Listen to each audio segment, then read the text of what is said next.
It was supposed to be a celebration.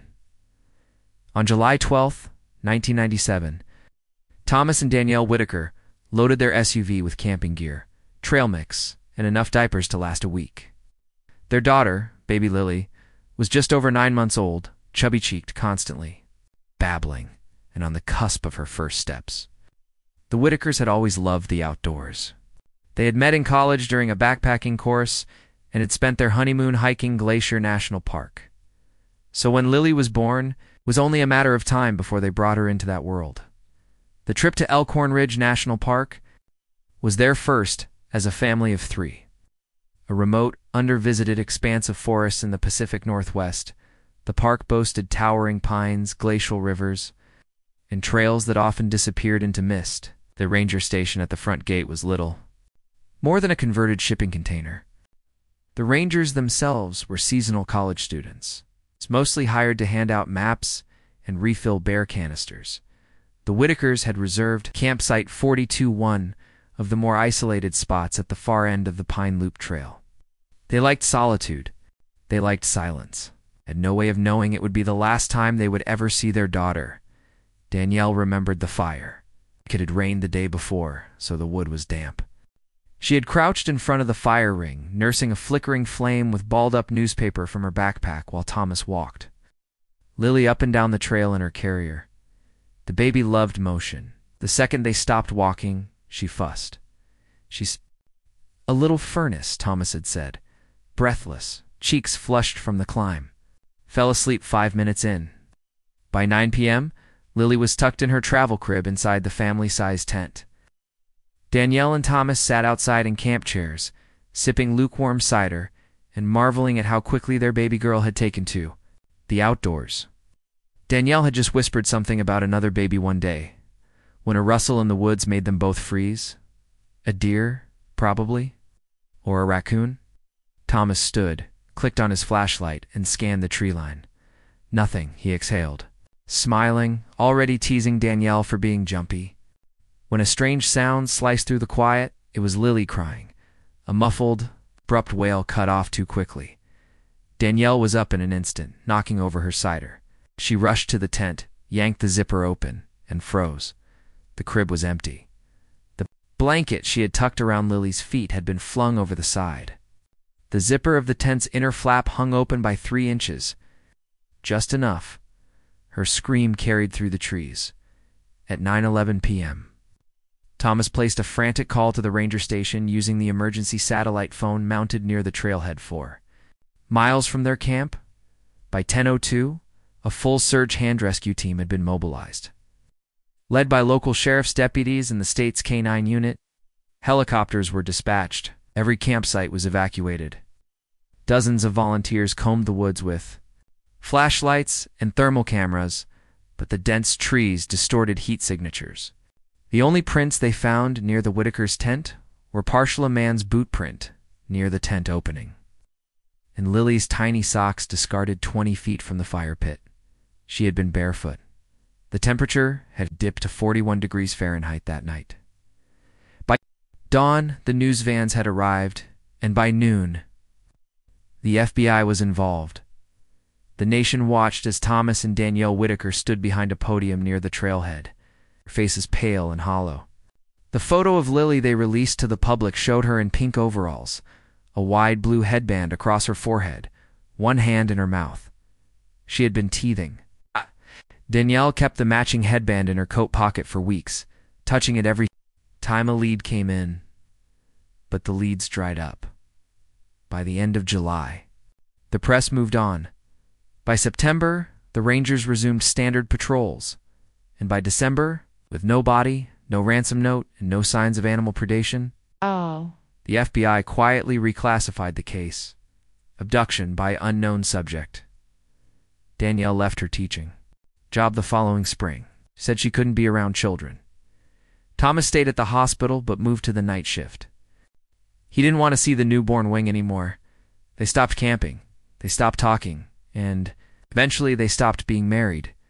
26 years later, in a commercial DNA lab outside Portland, Oregon, an intern named Rachel Torres uploaded a new set of samples into the National Genealogy Database.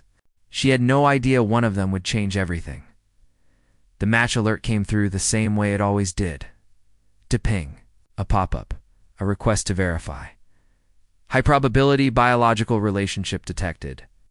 The profile in question was a 26 woman named Willow Jensen, tested as part of a recreational DNA kit she received as a gift from her boyfriend. Born in 1997, adopted according to her profile. Her match, Danielle Whitaker. Probability, 99.994%. Rachel double-checked everything, twice. Then she printed the results, hands shaking, and brought them to her supervisor. Dr. Evelyn Shu. "What am I looking at?" Shu asked, squinting at the printout. Rachel hesitated. "You know that cold case out of Washington? A baby taken from a national park in the 90s?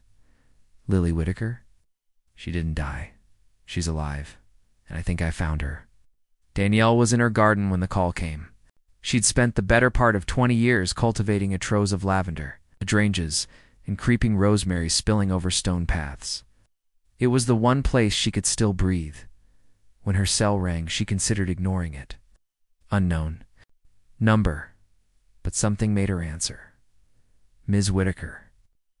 The voice on the other end asked, tentative, "My name is Dr. Evelyn Chu. I run a DNA analysis lab in Portland. I know this is going to sound strange, but we recently received a sample. That triggered a match, one of our strongest ever. I believe we found your daughter." Danielle dropped the pruning shears. The first meeting was arranged through law enforcement by then. The media had caught wind of the development, and the park ranger station had been flooded with calls from reporters asking if the case was truly solved, but it wasn't solved. Not yet, Willow. Jensen arrived at the station, escorted by 2 agents and a counselor from her adoptive parents' attorney. Her record said she was adopted in late 1998 from a small private agency in Idaho. The papers were sparse. The birth mother listed was unknown.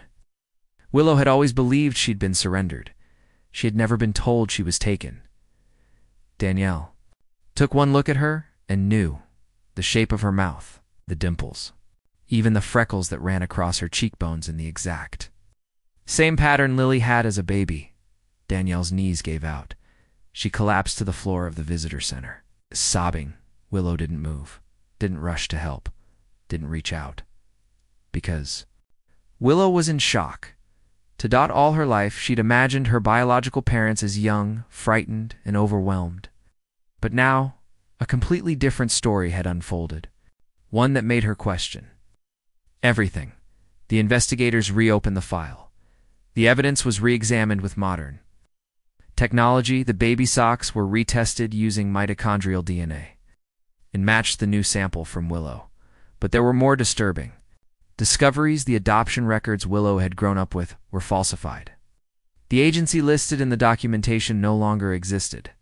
The woman who ran it, Marilyn Groves, had no verifiable background. Her address, when traced, led to an empty lot. Even more alarming, Willow's adoptive parents, Robert and Angela Jensen, had never been thoroughly investigated in 1997. They claimed to have adopted through a now-defunct Idaho agency. But according to their financial records, they'd made a large, undocumented cash withdrawal just 2 weeks after Lily vanished. $250,000? Detective Lena Hartley, with the Washington Cold Case Task Force, was assigned to the case. She had just one question. If the Jensens adopted Willow through legal means, why lie about the agency? The more she dug, the darker the picture became. Witnesses near the park had reported a woman in a gray van parked at a nearby trail turnout on the night of Lily's disappearance. No one had identified her. At the time, the sighting had been dismissed as unrelated. But the description of the van, a Dodge Caravan with out-of-state plates, matched a vehicle once registered to Angela Jensen's sister, now deceased. Angela had no prior criminal record. Neither did Robert. They were model citizens. And yet their Willow was, with a new name, a new life, and no idea where she had come from. Danielle wasn't the only one to give a statement. Thomas flew in from Montana to meet his daughter. He had remarried, had a son now, but the ache for Lily had never left him. He brought an old stuffed rabbit. To their meeting, a toy that had once been Lily's favorite. Salvaged from a box of baby things he hadn't had the heart to throw out, Willow stared at the toy for a long time, then quietly said, "I used to dream about this." Detective Hartley obtained a warrant to search the Jensens' home. What they found in a locked chest in the basement shocked even the seasoned. Agents on the scene inside were clippings, hundreds of them, articles about the disappearance. Maps of Elkhorn Ridge, photos of Danielle and Thomas at press conferences, a pacifier, a blanket, and a journal. The journal was the worst, because it was written by Angela Jensen, and in one entry, dated July 10th, 1997, 2 days before the abduction sheet, had written a single, haunting line: "She will be ours." The journal was ruled admissible. A psychologist brought in by the state described the contents as obsessive, ritualistic, and delusional. Angela Jensen had, over the course of nearly a decade, meticulously chronicled her desperation for a child, dozens of failed IVF treatments, 3 miscarriages, 2 adoption applications denied for undisclosed reasons. By the time her entries reached July 1997, her tone had shifted completely. "I've seen her," she wrote. "She's perfect, and no one is watching her." That was the day before Lily vanished. Robert Jensen was the first to be arrested. Had returned home from work to find the police in his driveway, the chest from the basement laid out in the back of a forensics van. He didn't resist, just stood on the porch in his work boots, holding a thermos of coffee that would later be entered into evidence simply because he never let go of it. At the station, he said almost nothing, just asked one question: "Is Willow okay?" Detective Hartley looked him in the eye. "Her name is Lily, and she's about to find out you've been lying to her for 26 years. Angela was harder to pin down. She had been out of town when the warrants were executed visiting cousin in Spokane, allegedly. The police tracked her down within hours. She was pulled over on Interstate 90 headed west, suitcase and several burner phones in her back seat. When agents opened the trunk, they found cash. Over $30,000 in small bills, packed in Tupperware. She didn't ask why she was being arrested. She didn't say a word until they said the name. Lily. Then she broke.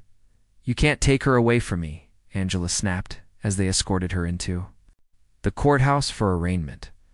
"I raised her. I loved her. I saved her." Reporters surged forward, cameras flashing, microphones outstretched. Angela ignored them. Her face twisted in fury when she saw Thomas and Danielle on the courthouse steps.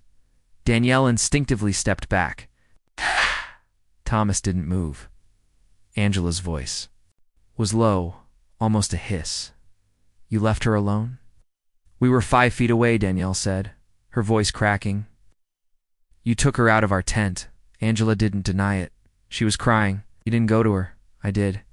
The trial was inevitable and explosive. Every detail of the 1997 abduction was laid bare, every missed opportunity. Every piece of overlooked evidence, every procedural error made by exhausted rangers and overworked deputies in the days after. Lily vanished. The defense argued diminished capacity. Angela had suffered years of untreated trauma, they said. She believed she was rescuing a child. Her lawyers presented psychiatric evaluations, suggesting she had suffered a break from reality during the time of the abduction, convincing herself that Lily was abandoned. But the prosecution had the journal and the money trail and the falsified adoption paperwork and one devastating piece of testimony from Willow. She took the stand on the 5th day of trial. She wore a dark green sweater and flat shoes. Her hair was pulled into a ponytail. She sat with her hands folded in her lap, her voice soft but clear. "They told me I was adopted," she said, "but they never told me it was illegal. They never said anything about my real parents." "What did they say about your birth mother?" the prosecutor asked. Willow paused. That she was a drug addict. That she didn't want me. That she signed papers and disappeared. Danielle sobbed quietly in the gallery. Willow didn't look at her. Not yet. After court that day, Willow walked the trail at Elkhorn Ridge. She had asked Detective Hartley to accompany her. They hiked in silence for nearly 20 minutes before they reached the old site of Campsite 42. The fire ring was still there, overgrown with moss. The trees looked exactly as they had in the old crime scene. Willow stood still for a long time. "Do you remember anything from that night?" Hartley asked. Willow nodded slowly. "I used to dream about the sky, stars through the trees. I never knew where that came from." She crouched near the fire ring, brushing away pine needles, then froze. "I know this place." The trial lasted 14 days. The jury deliberated for 3.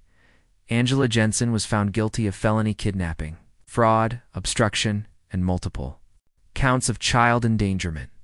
Robert Jensen, who had struck a plea deal in exchange for testifying against his wife, was convicted of fraud and obstruction but spared the kidnapping charge, would serve 12 years. Angela faced life. Neither showed remorse. At sentencing, Angela stood and asked to speak. Her attorney warned her not to, but she insisted. "I gave her a good life," she said. "She had a home. What does it matter what name was on her birth certificate?"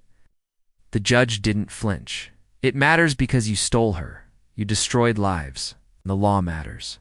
Angela was sentenced to 72 years in prison. She will not be eligible for parole till she is 93. But the trial didn't end the story. It started another. Because now, Lily Whitaker, no longer Willow Jensen, had to figure out who she was. She had never used her birth name. She didn't know her real birthday until a few months ago. Her childhood memories were real but built on lies. The people she had loved most were criminals, and the people who had spent decades grieving her loss were now complete strangers. Danielle reached out first. She wrote a letter, 3 pages, handwritten, carefully worded. She didn't ask for anything. Just said she was grateful her daughter was alive and that she would always be here. If Lily ever wanted to talk, Lily didn't respond, not right away, but she kept the letter. 6 months later, Lily moved into a small apartment in Seattle. She changed her name legally back to Lily Whitaker. She started therapy, and she started writing. She kept a journal of her own noun, unlike the one Angela had used, but with a completely different purpose. Not to justify, not to possess, but to understand. To reclaim the story that had been taken from her. One night, she drove to a bookstore near the university. Danielle was already there, standing awkwardly in the poetry aisle, scanning titles with. Shaking hands, Lily walked up behind her. "I liked the letter," she said. Danielle turned, startled, then burst into tears. They sat in the cafe for 4 hours. No cameras, no reporters, just mother and daughter, trying to find their way back to each other. But just as Lily started to rebuild, a new mystery emerged. One night, she got a package in the mail. No return address. Inside, a photocopy of a birth certificate. From 1997, name, Lillian Whitaker, but what caught her eye was the second page in amendment notice, one that had never been disclosed in court. It listed a temporary foster placement in Boise, Idaho, for 10 weeks before Angela and Robert Jensen had adopted her. The placement agency listed Safe Haven Family Services, a name that hadn't come up once during the trial, because according to the state, that agency never existed. Lily brought the file to Detective Hartley's brow furrowed as she examined it. This wasn't in the original case file, she muttered. Someone added it after the fact? Looks like it. But the database doesn't show any record of this agency. I've never heard of it. Lily's voice dropped. So, I wasn't taken straight. To the Jensens. Hartley looked up. If this is accurate. No, you weren't. Lily sat back, her heart pounding. Then who had me before them? Hartley was quiet for a long moment. Then she picked up her phone and called the FBI's archival division. "I need to run a name," she said, "and I think we're about to reopen this case." The call came from Quantico 3 days later. The voice on the other end belonged to Special Agent Nathan Kessler, a seasoned investigator with a specialty in historic fraud and closed adoption irregularities. He was curt, efficient, and all ready. 10 steps ahead of the local task force when he called Detective Hartley. "I've seen the name Safe Haven Family Services before," Kessler said. "It came up in a trafficking task force sweep out of Reno back in 2006. We could never trace it to a real office. We thought it was a shell entity. Now, I'm wondering if your girl's birth certificate is the missing puzzle piece." "Missing piece to what?" Hartley asked. Kessler's voice dropped a note, to something bigger than one kidnapping. They met in person at the Seattle field office the following week. Kessler was in his early 50s, graying at the temples with the posture of someone who spent more time in files than in field jackets. Dropped a thick accordion folder on the conference table. Inside were photocopies of case summaries, handwritten notes, redacted documents that Lily wasn't supposed to see. She was sitting beside Hartley, chewing a hangnail nervously. She hadn't slept. Not really. Her brain had been spiraling since the discovery of that second page, the one that suggested she'd spent 10 weeks somewhere before the Jensens ever brought her home. "I need to be very clear about this," Kessler said. "What I'm going to show you today has never been confirmed in court. But it's consistent. Too consistent to ignore." He pulled out a photo.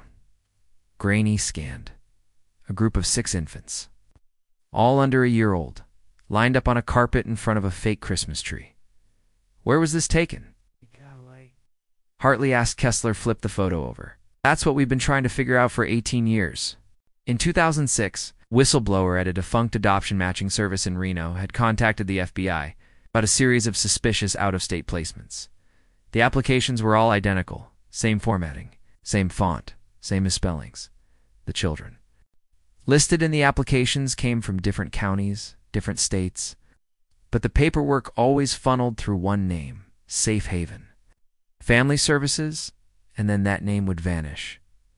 No business license, no address, no tax records, only a post office box in Sandpoint, Idaho. "We traced the box," Kessler said. "It was registered to a shell company. It's a dead end.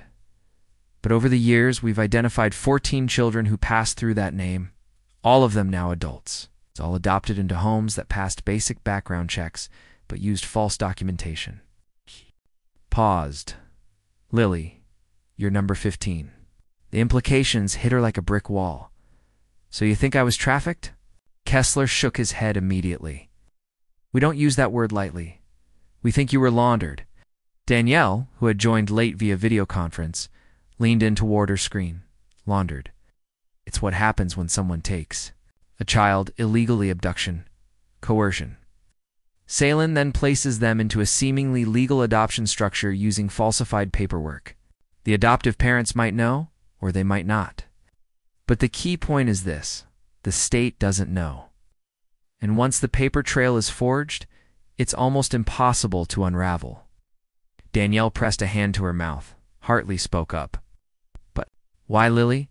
If Angela Jensen took her, why would she pass her through another set of hands first? Why not just keep her?" Kessler turned to Lily. "That's the part we don't know."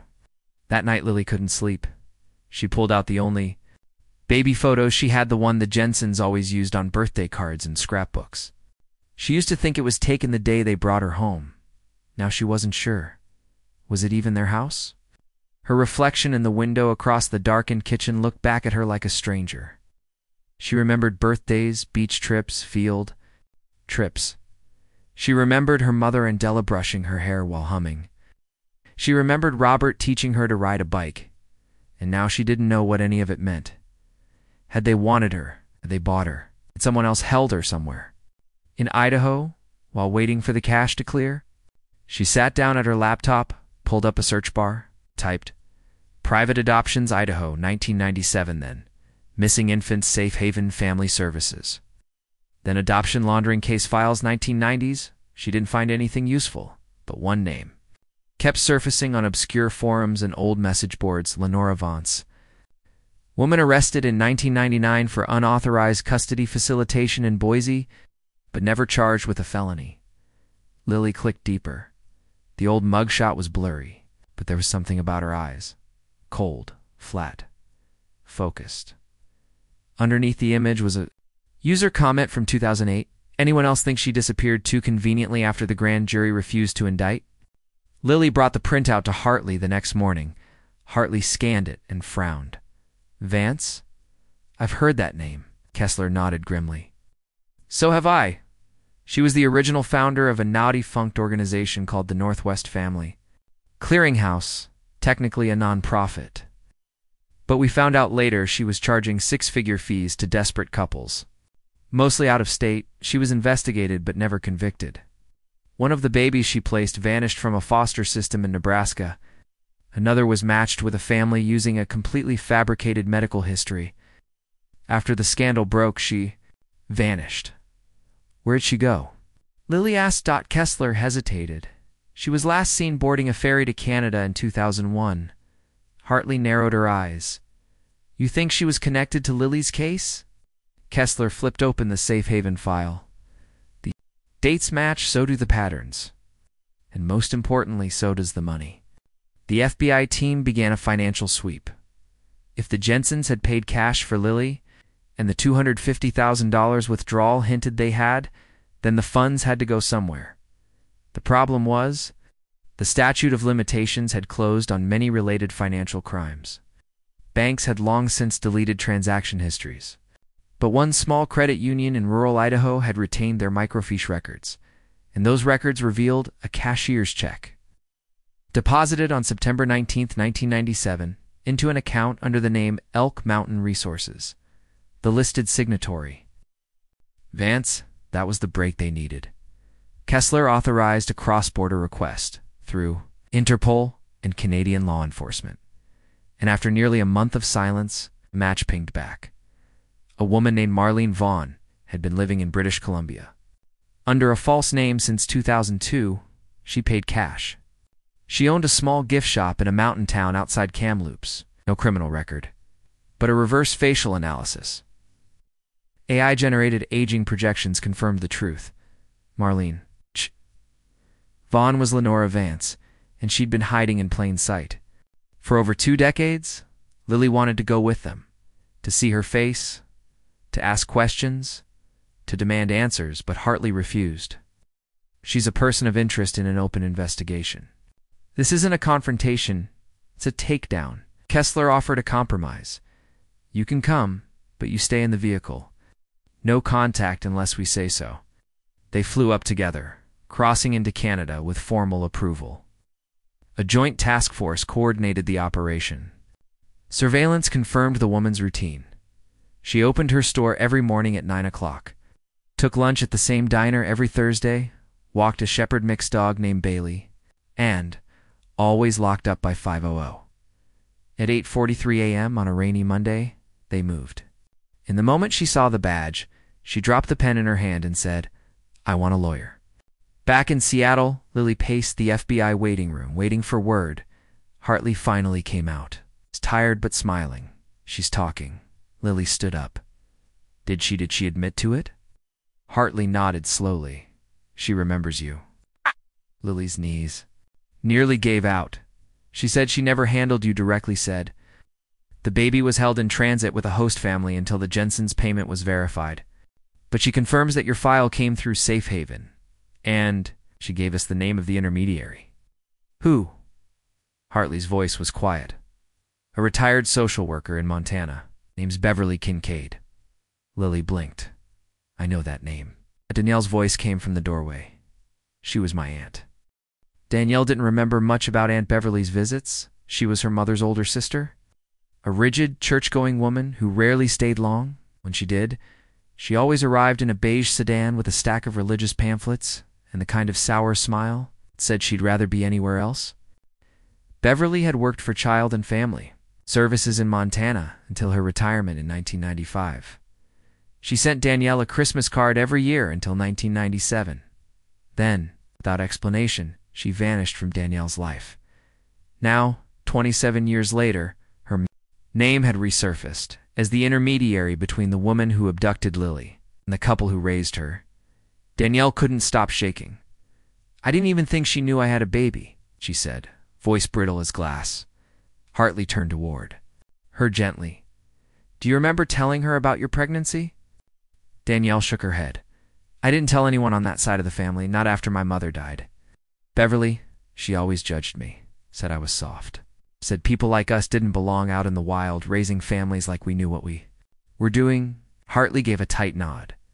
Well, she knew enough to move a stolen baby. Beverly Kincaid lived alone in a 2-bedroom house on the outskirts of Red Lodge, Montana retirement town nestled at the foot of the Beartooth Mountains. The property was listed under her maiden name, purchased in cash in 1998. No mortgage. No liens. The Social Security checks came regularly. So did a monthly stipend from an unknown trust labeled Sierra Glen Holdings. Hartley pulled her records. The trust had been opened in September 1997, 2 months after Lily was abducted. The founder, Elk Mountain Resources, Lenora Vance's shell company. When the agents arrived, Beverly was standing on her porch, pruning a hanging basket of dead petunias. She didn't flinch when she saw the unmarked cars. She didn't ask why they were there. Jess turned and said, "Took you long enough." Inside the house, everything was neat, not warm exactly, but organized. Like a hotel with too few guests, Hartley took the lead. "Ms. Kincaid, we're here about a case from 1997, a missing child. Lily Whitaker." Beverly's eyes didn't move. "I remember her." "Do you admit to participating in an illegal adoption?" "I wouldn't call it that." Hartley's jaw clenched. "What would you call it?" Beverly poured herself a cup of instant coffee. "Insurance." The interview lasted for hours. Beverly never asked for a lawyer. She said she was dying anyway, some kind of blood cancer. Already in her bones, she didn't want treatment, didn't want pity. She certainly didn't want to die with secrets rotting in her throat. She confirmed what Vance had said in July of 1997. A call came from a contact in Idaho asking her to facilitate a temporary home for a baby in transition. She was told the child had been surrendered unofficially and that her job was only to ensure medical care and stable housing until the adoptive family arrived. She did not ask questions. "They told me she'd been abandoned in a park," Beverly said. "That the birth parents had gone off-grid, probably addicts or drifters. I was told this was a good thing that the child was lucky." She exhaled, the tremor in her hands finally visible. She was a quiet baby. Big eyes. She had a little mark on her forehead. A birthmark, maybe.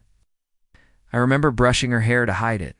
Lily reached up, touched the space between her eyebrows. A spot she'd always known, but never questioned. A tiny scar, like a crescent moon. "She stayed with me for 10 days, Beverly continued. Then the couple came, the Jensens. They were sweet, polite, the woman cried when she held the baby. She paused. She didn't cry like a new mother. She cried like someone who was finally getting what she thought the world owed her. Lily sat stiffly in the chair across the room, arms folded across her chest. "Did you ever once think to check if I'd really been abandoned?" Beverly didn't answer. Hartley tried a different approach. "Why were you chosen?" "Because I used to know the rules, knew how to file things so they'd disappear and I didn't ask questions." She looked at Lily finally. "You were the first. After you, they started bringing in more. Easier to pass babies through someone with credentials." Hartley blinked. "There were more." Beverly nodded. 5 I know of. Maybe more after I got out. It was always the same, no questions, no records. Just 1 week, 2 weeks. Long enough to cool the trail before the next handoff? She sighed. "I didn't know who you were, not until years later. When I saw your face on TV, then I knew. And I waited for the knock." Her voice cracked. "I figured it would come before I died." That night, Lily stayed in a motel off the main road. She couldn't go back to Seattle. Not yet. She needed air, distance, and silence. She opened her laptop, pulled up a blank document, and stared at it for a long time. Then she wrote a single sentence. "I was held in a stranger's house while my parents searched the woods for me." She deleted. It started over. "My name is Lily Ann Whitaker, and I was taken." That one stayed. She wrote for hours, the words pouring out of her faster than she could contain them. She wrote about the Jensens, about the fire pit dreams, about the way her bones felt like they remembered something her brain did not. And somewhere around 3 a.m., she opened her email, typed in Danielle's address, and hit send. Danielle arrived. The next day, they met at the motel cafe, both looking tired, both pretending not to notice how nervous the other was. Lily slid the journal across the table. "I wrote this for you." "For me too, but mostly for you." Danielle didn't speak. She just opened it. "Read the first line." Her hand covered her mouth by the time she got to page 3. Tears slid silently down her face. Lily stirred her coffee. "I'm not ready yet, not to be a daughter." Danielle reached across the table. She didn't try to hold Lily's hand, just set her own palm gently beside it. Close, but not forcing anything. Beverly was taken into federal custody. She died 6 weeks later in a hospital bed with no visitors. Her final statement, written in her own hand, included a list of addresses, names, and dates. All children, all allegedly passed through safe haven between 1996 and 2001. There were 12. In total of them, only 4 had ever been reported missing. The rest? Their parents never knew where they went. Some were born to unwed teens in shelters. Some were taken from overwhelmed social workers in the early days of digital record-keeping, and some, according to one line scribbled at the very bottom of the page, were procured from high-risk environments. Hartley stared at that phrase for a long time, then turned to Kessler. "We've just cracked open a trafficking ring masquerading as adoption services." He didn't look surprised. "I think we already knew that." That fall, the Department of Justice convened a joint task force. They called it Operation Echo, routine effort to trace every child that had passed through safe haven or any of its adjacent aliases. Lily gave a statement. So did Danielle and Thomas. The news picked up the story again, this time with phrases like child laundering, syndicate, and illegal adoption pipeline. Photos of baby Lily reappeared on nightly broadcasts, beside pictures of her as an adult. But none of them could explain what it felt like to sit in front of your mother, a woman who'd grieved, you as dead, and say, "I'm here, but I don't remember you." Lily started therapy in earnest, real therapy, not the kind she'd done in college to manage stress. She found a trauma counselor in Seattle who specialized in family reintegration and memory trauma. They met twice a week, every week, for months. She started to piece things together, not just what happened to her, but what was stolen from her, and she started writing not just for herself, but for the others, because someone had to speak, the children whose trails went cold, the ones whose lives had been rerouted before they could speak. One afternoon in December, Hartley dropped by her apartment. She had a file in her hand. Another name came up. Lily blinked. From Beverly's list? From a hospital archive in Boise. They digitized an old nurse's records. One entry stood out. It was from 1997. A Jane Doe infant brought in by a woman matching Vance's description, claimed. She'd found the baby abandoned on the roadside. Baby was treated, then discharged into custody of a licensed private caregiver. She opened the folder. Inside was a grainy, scanned photo of the baby, and Lily felt her stomach drop. Because the baby in the photo was not her, and yet she looked familiar. Too familiar. Who is she? Lily whispered. Hartley looked her in the eye. "We don't know. She's on the records. She's not on any missing persons database. No birth certificate. No social services entry. Just that one intake form. Then she disappears." Lily stared at the photo. Her chest felt tight, like something long buried was pushing upward, demanding air. "She looks like me," she said quietly. Hartley nodded. "I know." The photo haunted her. It wasn't just that the baby looked like her, it was the eyes, wide, watchful, half-closed, as if squinting against something too bright or too confusing to understand. Her hair was darker, yes, her chin a bit rounder, but the resemblance was undeniable. Lily stared at the photocopy on her kitchen table. Every night for a week, the baby had been brought to a hospital in Boise in late July 1997, just 2 weeks after Lily had been taken from the national park. Same state, same time frame. Brought in by a woman with no identification, given a checkup. Charged to a licensed caregiver. That caregiver's name? Redacted. Hartley couldn't get the full file unsealed, not without a court order. Medical. Privacy laws complicated things, even for a baby with no recorded name. But what troubled her more was the pattern. There shouldn't have been a pattern. 1. Abduction was a tragedy. 2 was horrifying. 3, maybe, a coincidence, but Lily was the 15th child traced back to Safe Haven, or its satellites, and now a 16th. The Jane Doe infant had appeared on the radar. No missing report, no parent searching, no trail. Until now, maybe she was taken from someone who couldn't report it, Hartley suggested. Kessler nodded, or someone who didn't know how. They pulled up historical birth records from counties surrounding. Boise for the month of July 1997. The data was fragmented, half-digitized. Half-scanned microfilm, with scribbled doctor's notes and marginalia barely legible. Then Kessler found something, a birth certificate filed, but never finalized. Mother, Catherine Caddy Rollins, age 15. Gave birth at a shelter-run clinic in Ada County. Child, female. Name not recorded. A note had been written in red ink. Mother retracted parental rights after 48 hours. No subsequent guardianship filed. That meant no foster record, no official surrender, no exit paperwork, just gone, vanished into paperwork. Or maybe pulled out of it.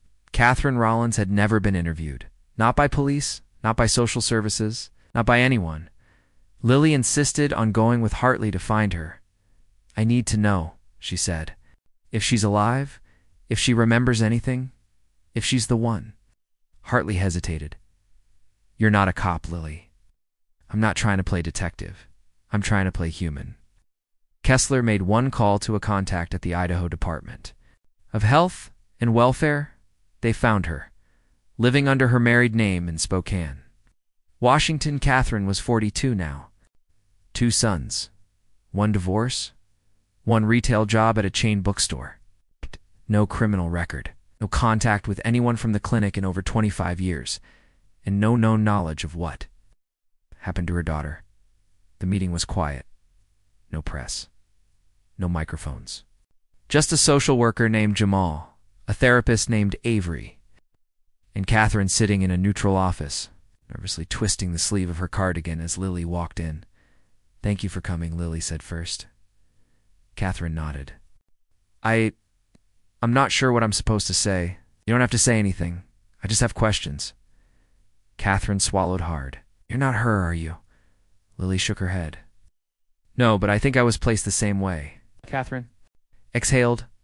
Then I guess we both lost someone. She told him everything about the shelter. The older woman who handled everything, Miss V, about how she was told the baby was being sent to a better life, that she could forget, over that she was being brave. I was just a kid, she said, voice trembling. I thought I was doing what they said was best, but you didn't sign anything? Hartley asked. Catherine shook her head. I didn't get to. She'd gone to see her daughter one more time, just one more time before saying goodbye, and she was gone. They told me she was already placed, that it was too late, that I couldn't undo it. She looked up, eyes rimmed with red. I thought about her every year, her birthday, her face. I kept thinking, maybe it's better I don't. No, but it wasn't. It never was. Lily reached into her bag, laid the photo of the baby. On the table, Catherine stared at it. Her hand went to her mouth. Then she whispered, That's her. The team worked fast after that. The clinic had closed in 2002 after an unrelated lawsuit. The old director was deceased, but records from a connected crisis home listed a volunteer who was also linked to Safe Haven's mailing list in 1996. Maureen Tilby. Maureen was 72 now.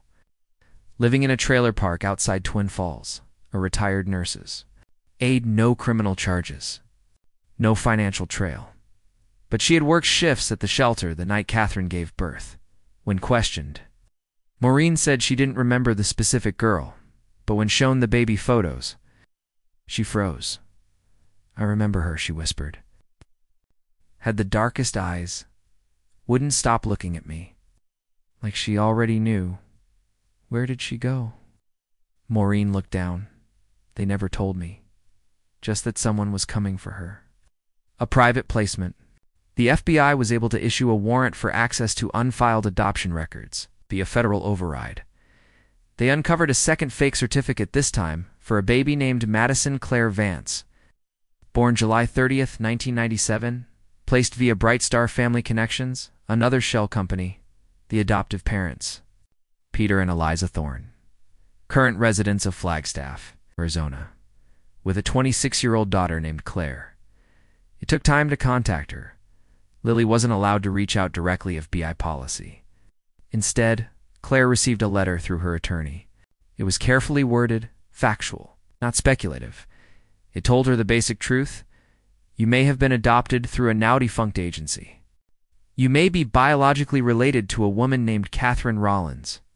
A DNA test is available if you are willing. Claire responded 4 days later. She said she always wondered why her birth certificate looked different, why there were no baby pictures. Before 8 weeks old, she agreed to the test. It was a match, 99.998%. Probability. Catherine's daughter was alive. Her name was Claire, and she had grown up believing she was born to a woman named Angela Vance, who died in a car crash when she was 3, a woman who never existed.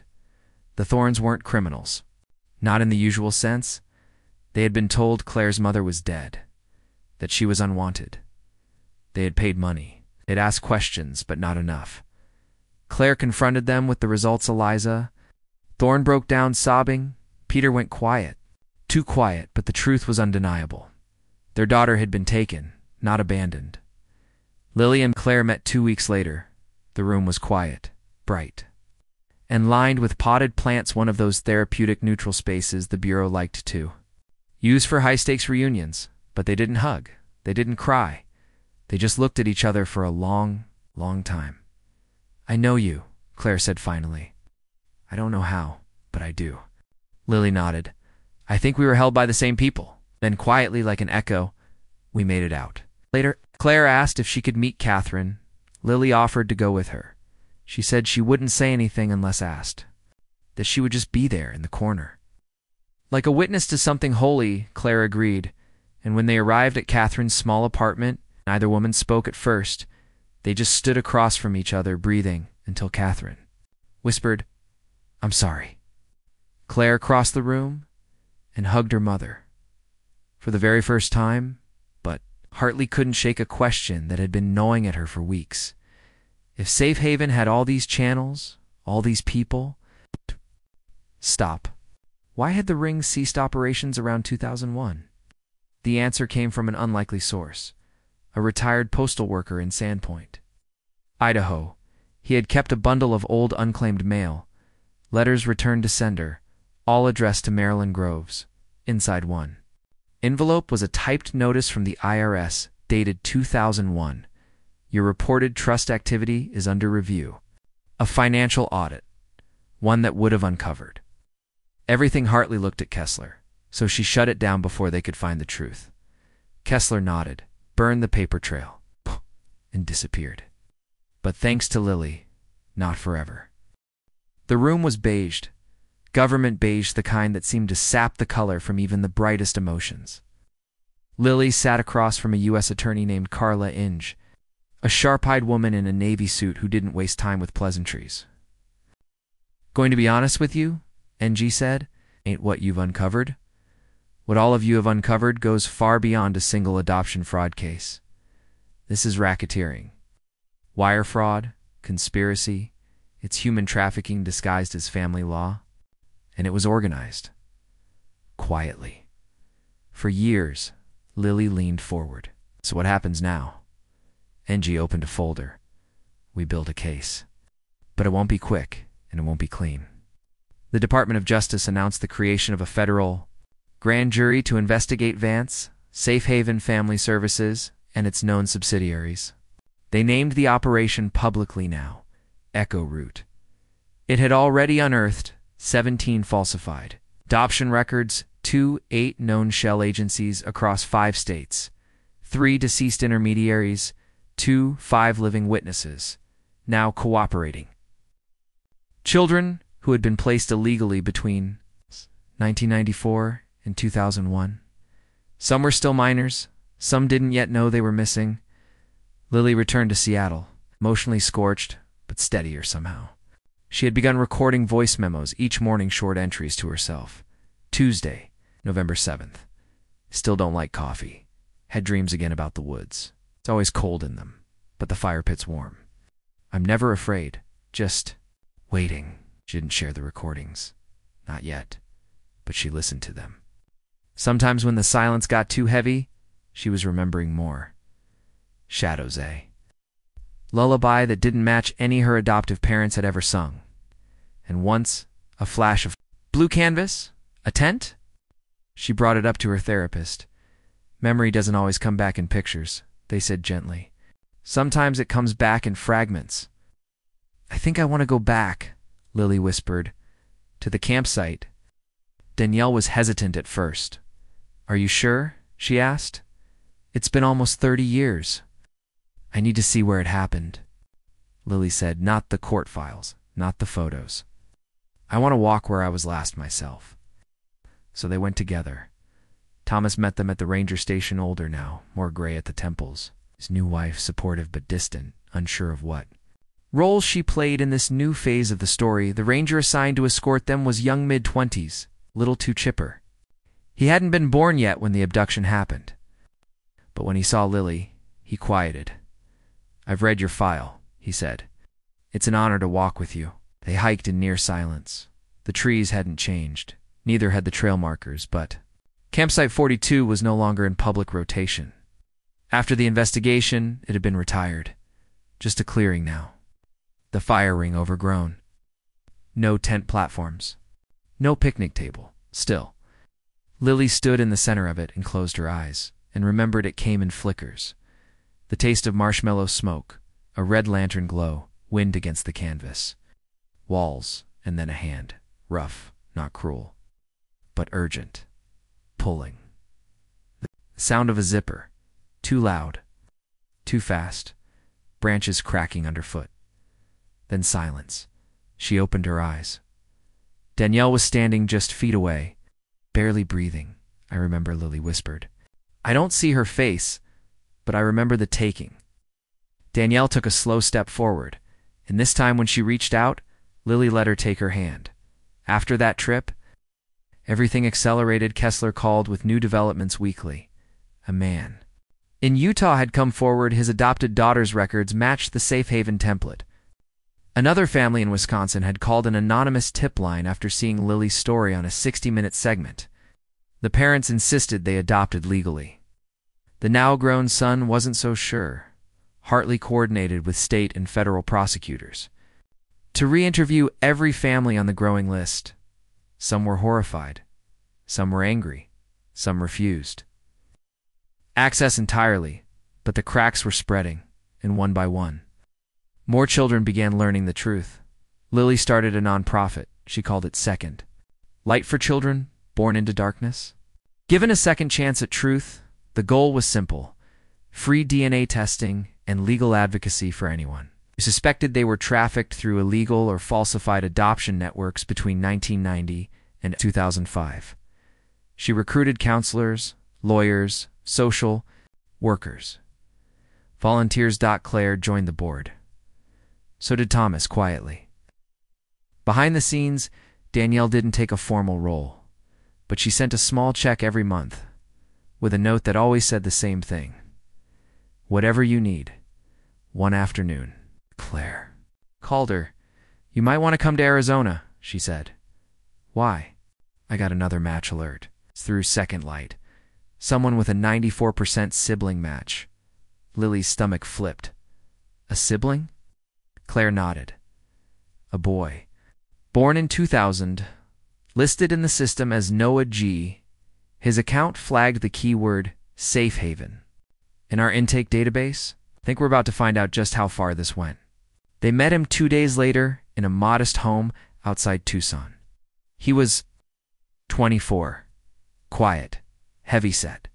Wary. He said he'd always felt out of place in his family, not unloved, just unknown. He found Lily's foundation after Googling the strange details. On his own adoption certificate, they ran the test. It came back half-sibling to both Lily and Claire. Different mothers, same father, a father none of them had ever known. Hartley was stunned. 3 of you, through the same trafficking ring. Biologically related? It's possible we're not the only ones, Claire said quietly. Kessler issued a DNA cross-reference order through Doge channels. Within days, 2 more partial sibling matches emerged. 1 in Oregon, 1 in Georgia. Both adults, both adopted under suspicious circumstances, both connected somehow to Safe Haven. 5 children, 1 man, and a single unanswered question. Who was he? It took weeks of genetic triangulation, ancestry tracing, and archival digging. But eventually, names surfaced. Gerald Gary Maddox, deceased, died in 2004 in a car accident near Coeur d'Alene. No criminal record, but multiple sealed family. Court files across 3 counties, and a confirmed business partnership with Lenora Vance. They pulled the files. Maddox had fathered at least 8 children with 6 different women between 1992 and 2000. In each case, the mother was underage or in crisis. In each case, the child was placed through alternative services. In each case, Safe Haven or a shell of it was involved. Maddox wasn't just a donor. He was a recruiter, a quiet, a soft-spoken charmer who preyed on the vulnerable, built trust, and moved on before anyone asked questions. He was the architect. Behind the sourcing, Vance handled the laundering and the children. Scattered like ghosts across the country, Kessler stared at the files. He built a family without consent. Lily sat beside him, tracing the edge of a document. No, she said. He built a business. By the time the 7th DNA match came in, the media had rebranded it. They no longer called it a trafficking ring. They called it the Vance Maddox line. It's a phrase that sounded almost aristocratic. It's most respectable. If you didn't know, the horror underneath, it popped up in headlines. 7th victim identified in Vance Maddox line. Exclusive. Inside the lives of the stolen children. Could your adopted child be part of the line? Every day, Lily's phone buzzed with messages from news anchors, researchers, law students, victims. Every day. There. Inbox grew more crowded, more chaotic. And still, beneath all the noise, she felt the same ache she'd had since the moment the DNA test came back. How many of us are there? And why us? Claire, as usual, was more clinical. She started a spreadsheet, mapped every birth year, every hospital, every mother's name. This isn't random, she said one night. This is a supply chain. Lily winced. That makes it sound mechanical. It was. She clicked her mouse. Look, 1994. Dallas County. 1,995. Missoula. 1,996. Helena. 1,997. 1998. Spokane. 2,000. Boise. That's a corridor. A corridor. West to east. Interstate corridors. They weren't just operating in the shadows, they were moving children across state lines using predictable geography. Noah, sitting across the table, muttered, "We were truck stops." They all fell silent at the next DOJ briefing. Lily asked a question that stopped the room. What if there are more children who never got adopted? Kessler furrowed his brow. You mean? Ones who didn't make it through the chain? Babies who were too sick? Or who were hidden when the ring collapsed? Kids who fell through completely. The room went still. Hartley leaned forward. You think there were drop points? Lily nodded. Or dumps? Kessler rubbed his temples. We've never found remains. No evidence of death? Maybe we never looked in the right places. They pulled maps. Highway routes from 1994 to 2001. Warehouses rented in cash. Storage units abandoned in Idaho, Nevada, Utah. Old clinics that shuttered quickly with no forwarding addresses. One location jumped out. Fox, Hollow Ranch. A defunct property listed under Elk Mountain. Resources in 1999, nestled deep in the Idaho Panhandle. Accessed by dirt road only. It had been seized in attacks. Foreclosure in 2004. Never repurchased. And never searched. Kessler got the warrant. Hartley made the call. And one rainy morning in early March, a caravan of federal agents, forensics experts, and a single unmarked SUV carrying Lily Claire and Noah wound their way up a winding road toward a forgotten place. Fox Hollow wasn't a ranch anymore, just rot and vines and old fencing. But the house still stood. A pale structure sagging on its foundation, windows broken, door hanging from a single hinge. Inside was worse. Mildew, crumbling drywall, old cribs. Dozens of them, stacked dust ash, covered forgotten, in a back closet. They found boxes, files, photographs, intake forms, handwritten notes. Claire sat on the floor for hours, reading names, dates, weights. They cataloged everything. All of it. Said nothing. Just filmed everything with his phone, a separate. Team swept the barn. That's where they found the cooler metal. Metal, locked inside. Medical waste bags. Empty IVs. A single infant blanket, blood-stained. No body, but enough to prove one thing. Not every baby survived. News of the ranch broke within hours. CNN, NPR, BBC, and national. Crisis was now international. The number of verified children grew too. 30-4, then 30-9, then 42. Lily's nonprofit couldn't keep up. They had to shut down their intake. Form and replace it with a wait list. Even the FBI's tip lines were overwhelmed. Families from Oregon to Missouri came forward. With questions, suspicions, documents they'd never looked at closely until now. It was a reckoning. And Lily was its face. She didn't want to be, but she couldn't stop. She spoke at universities, sat for interviews, testified in front of Congress. Danielle came with her once. Held her hand through a hearing on adoption regulation. Senators asked questions about jurisdiction. Lily told them, "You can't fix what you won't look for. You can't regulate a system that's already broken." And then, you didn't lose me. I was taken. But it took 26 years before anyone cared to check. The chamber was silent. One staffer cried. Another resigned the next week. At night, Lily returned to the photo wall in her apartment. All of them. The other children. Some smiling. Some guarded. Some still searching. And she wondered. Not for the first time, how many of them remembered the same lullaby, the one she kept humming in. Her sleep, a tune no one recognized, a song with no words, until Claire heard it and said, "I know that." They recorded it, played it for others, for matches all from Maddox Vance. Adoptees, it had been a signal, a comfort device, a way to soothe and silence babies before handoff. They even found a recording in a recovered file from Fox Hollow, a cassette. Labeled Cradle Routine, Hartley played it, and Lily felt her stomach turn, because it wasn't just a lullaby, it was a training tool. Instructions murmured under the music. Hold them under the arms, don't speak. Eye contact causes distress. Feed only pre-warmed formula. Transfer occurs within 36 hours. It wasn't just a ring, it was a system. Structured, practiced, refined, they had refined the theft. Children into a business model. And no one, not a single federal agency, adoption board or law enforcement body had caught it until Lily and... Then one day, a letter arrived. Not to Lily, to Danielle. No return address. Inside. Single sheet of paper, a photo of a newborn in a hospital, BSNE. The tag read, Whitaker. Baby girl 1997, and on the back, she was never meant for. The woods. Danielle turned pale. Lily took the photo. Her hands trembled. She had never seen herself. It's young. Not in the Jensen's home. Not in the court files. This was before proof. She'd been born in a hospital somewhere. Someone had taken this picture and sent it anonymously. A new mystery, just as the old one closed.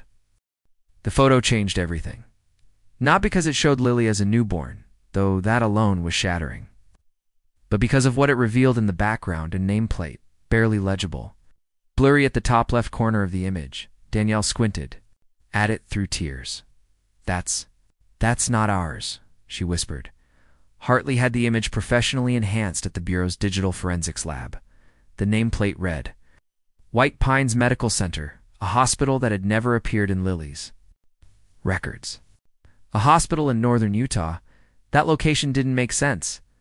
The Whitakers had never visited Utah before the camping trip. They'd gone straight from their home in Washington to the national park in Idaho. No detours, no hospitals. Danielle's pregnancy had been local and uneventful, but the timestamp on the photo was undeniable. July 8th, 1997, 3 weeks before the abduction and the baby in the photo. Her eyes, the little crescent scar above the brow. Lily, without question, what if she was switched? Danielle asked. They were sitting in a small DOJ interview room, the photo between them, hearts pounding.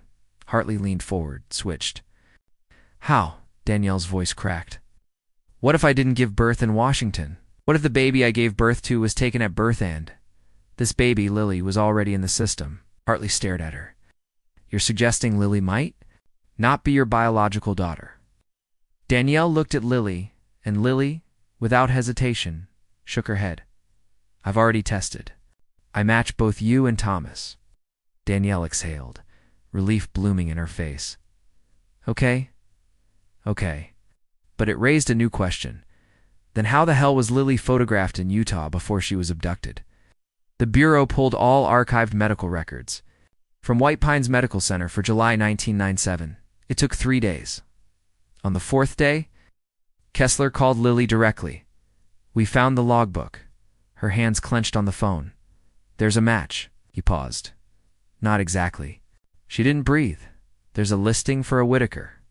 Female infant admitted to the NICU on July 9th, but the mother listed is not Danielle Whitaker. Who was it? Kessler's voice turned grim. Angela Jensen. The implications shattered them. Angela had registered Lily as her own child. 3 weeks before the abduction, she had walked into a Utah hospital. Given Lily's name, presented no. And somehow, no one stopped her. Lily had a NICU admission form, an infant monitoring chart, and a temporary social security number tied to Angela. Jensen, not Danielle. She stole you before she took you, Hartley said softly. She knew your name, knew your due date, knew where you were going. Claire, listening over speaker, asked the question that no one wanted to say aloud. How did she know all that? They dug deeper. Angela Jensen had never worked in healthcare, never in social services. No known connections to the Whitakers, but when they pulled her phone records from 1996 and 1997, they found something unusual. Frequent calls to a landline in Port Angeles, Washington, the area where Danielle had been receiving her prenatal care. The number was disconnected now, but cross-referencing it with hospital employment records revealed the line had belonged to a nurse. Her name was Ramona Stillwell, and she had worked in the OBGYN office where Danielle had her first ultrasound. Stillwell had retired in 2003, lived in a coastal town in Oregon. When questioned, she admitted to remembering Danielle. She was sweet, nervous, brought cookies to the techs. Did you ever give her information? To anyone? Hartley asked. Stillwell's smile faded. I don't think so. But when they showed her Angela Jensen's photo, she froze, then whispered, Oh God. Stillwell had joined a parenting support group in 1996, a private circle for women. Dealing with fertility, grief, and complicated pregnancies, Angela was one of them. Ramona admitted she'd talked about Danielle there, that she'd shared stories. From work? Nothing private, she insisted. Just general talk.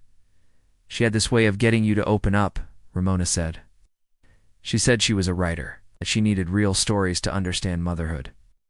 She closed her eyes. I never thought she'd use it. But Angela had used those scraps of information, due date, hospital name, first name, to create an entire fiction. One she stepped into weeks before the crime was ever committed. This was premeditated. Hartley said, pacing. Far more than we realized. Kessler nodded. It wasn't a snap decision at a campground. She was building this for months. Danielle sat frozen, holding the photo. She knew my baby before I ever gave birth. Lily wrapped an arm around her, but she didn't win. Danielle swallowed, didn't she? They were quiet because, in a way, Angela had one. For almost 3 decades, she'd built a version of motherhood from the bones of a land, passed it off as real, and the system had let her. Meanwhile, Second Light had received 311 inquiries in the span of 1 month. Most would not be linked to Safe Haven, but 14 showed markers of forgery. Of those 14, 3 were verified through DNA as biological siblings, half-siblings. 2, Lily, Claire, and Noah. One of them, a 25-year-old woman named Elsie, had been adopted through a church-based home in Oregon. One that had destroyed its files in a fire in 2002. She had no memory of a previous life, only a scar on her, till she'd never been able to explain. When shown the Fox Hollow crib photos, she said, "I had dreams about those bars." And then came the call from a man named Raymond Lee. "I think I'm your brother," he said. He was 28, living in Denver. He'd never heard of Safe Haven, but he remembered a lullaby. He hummed it over the phone. Lily's breath caught in her throat. It matched Raymond. Had done a 23andMe test on a whim. It linked him to Claire, to Noah, to Lily. A 98.7% half-sibling match, but his documents didn't show anything suspicious. He'd been adopted at 6 weeks. Old legally, through a licensed agency. He faxed over his adoption file. Hartley flipped through. It frowned at the bottom. In faded ink, verified through SHF's chefs, Safe Haven Family Services, hiding in plain sight. By May, the number had grown to 8 confirmed half-siblings. Claire, Noah, Lily, Elsie, Raymond, and 3 others. Jasper, Maya, and Toby. They started calling themselves the Echo 8. They set up a group chat, had monthly video calls. They joked, grieved, shared what they remembered and what they didn't. Jasper had a photo of a woman holding him in a barn. No one recognized her.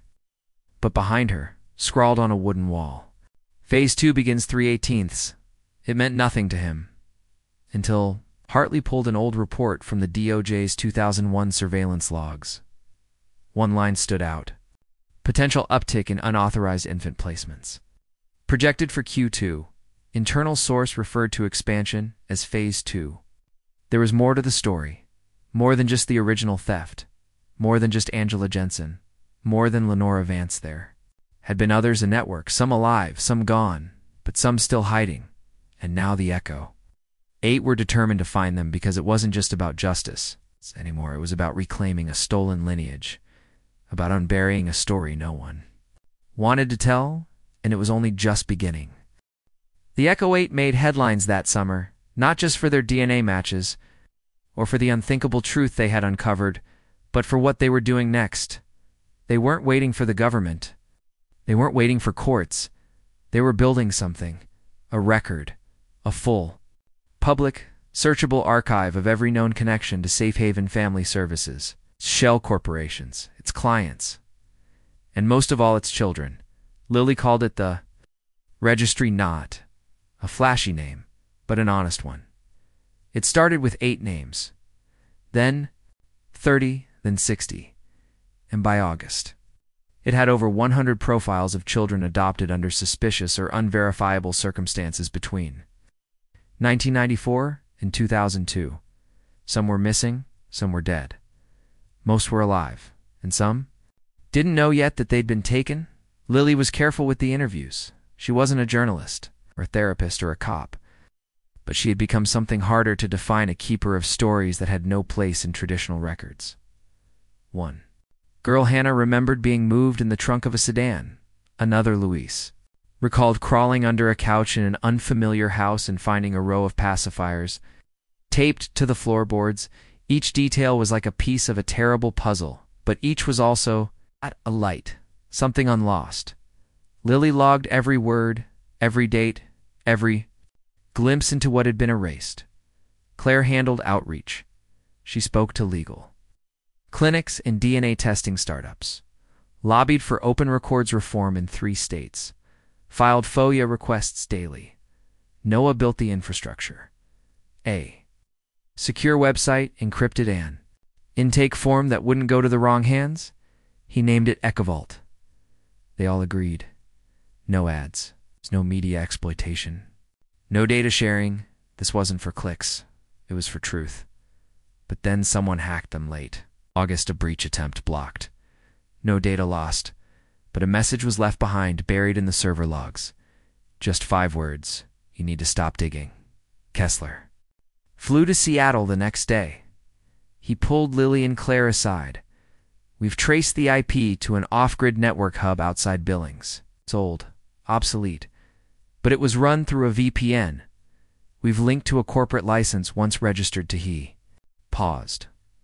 Marilyn Groves, Lenora Vance's last known alias. Claire's voice dropped.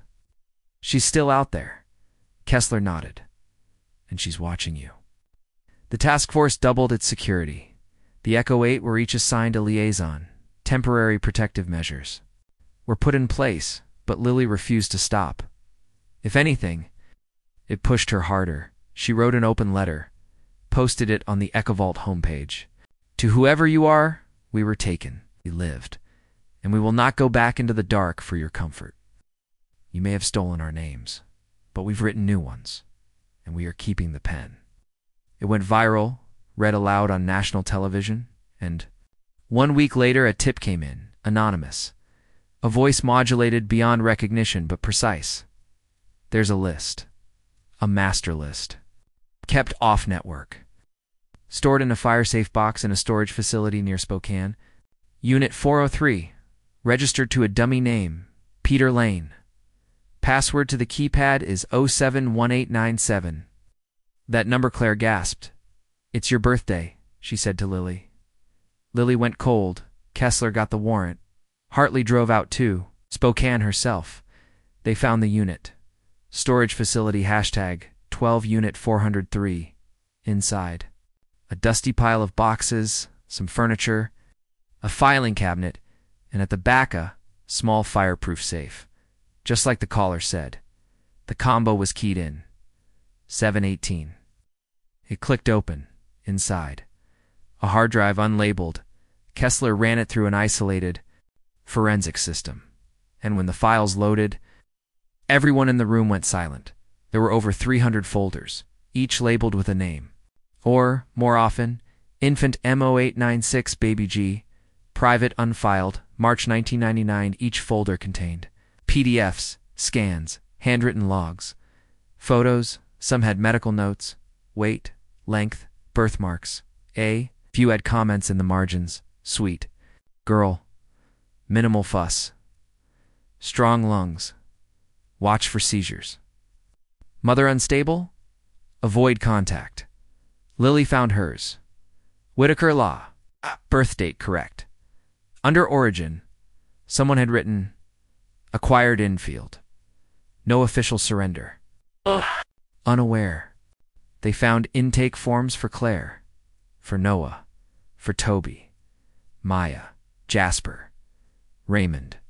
But they also found new names. Names no one recognized. Children not yet discovered.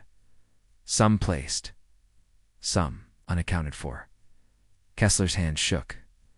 We're going to need a whole new task force. Hartley whispered, we need a whole new agency. Lily just stared at the screen, at one file labeled pending not viable, archive only. She opened it. Inside was a photo. A baby. Girl. Eyes closed, wrapped in a blue blanket.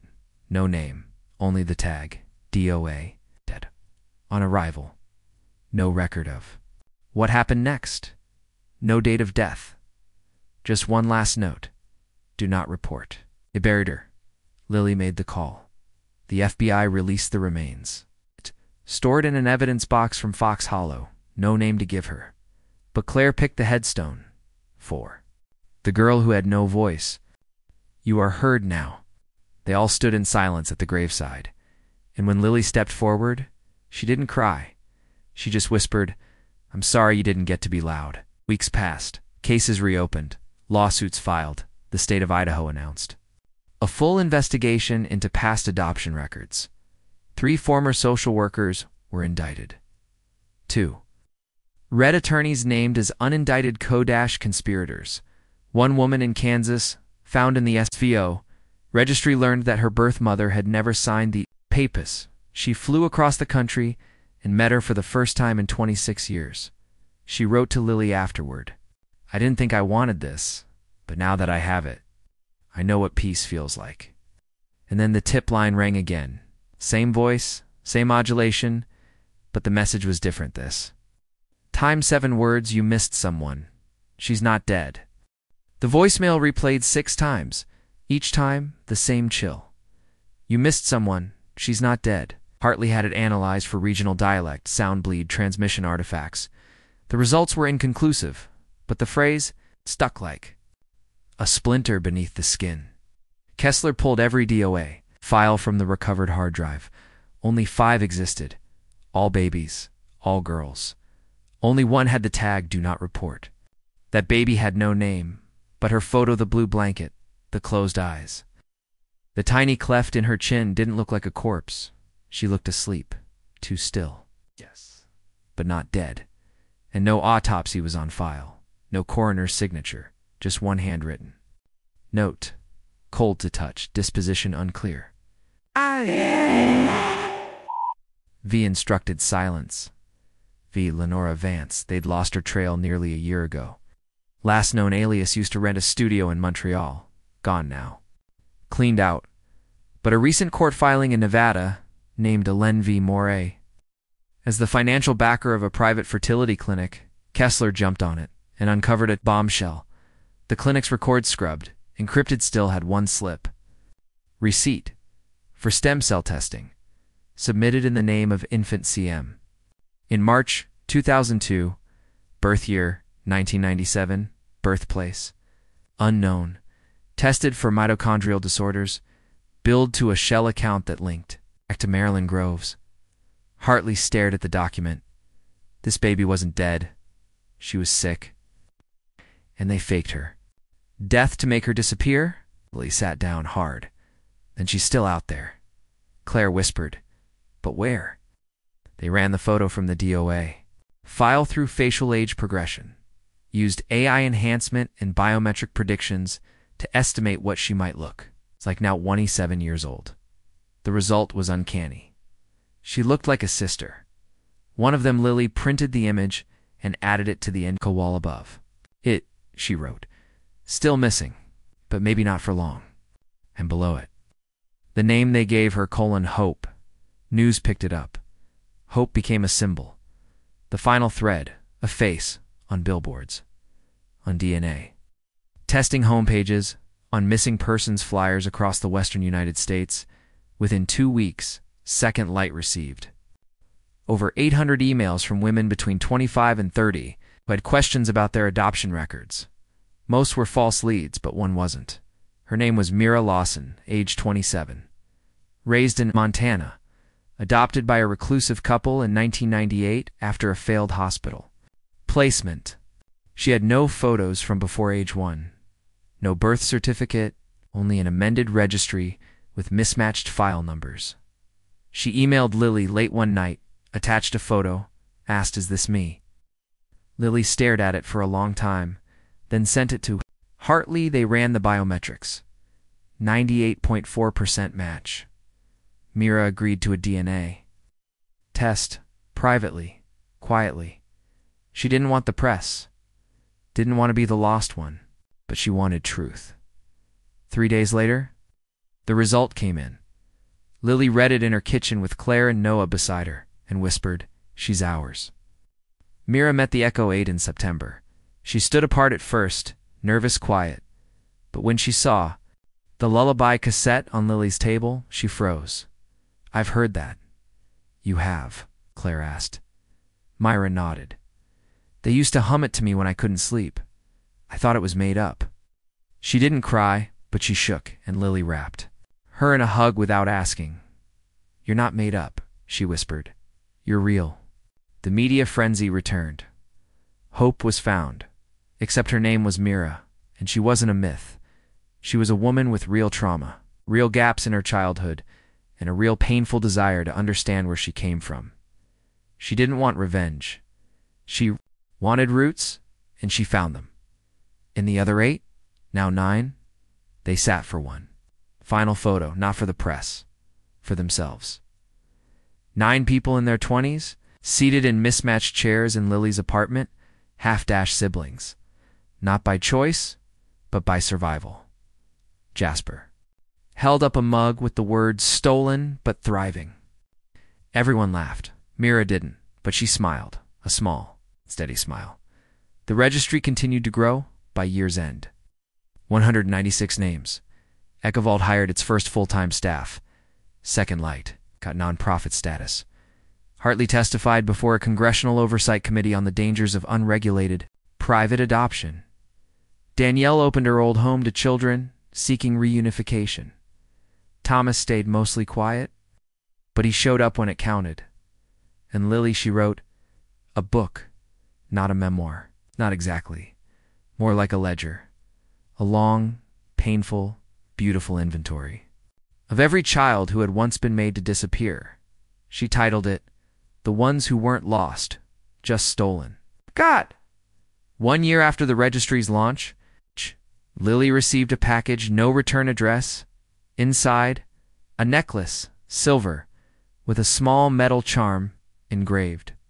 With a date, 7/18/97, and a note, she was meant to be found. No signature, but Lily knew.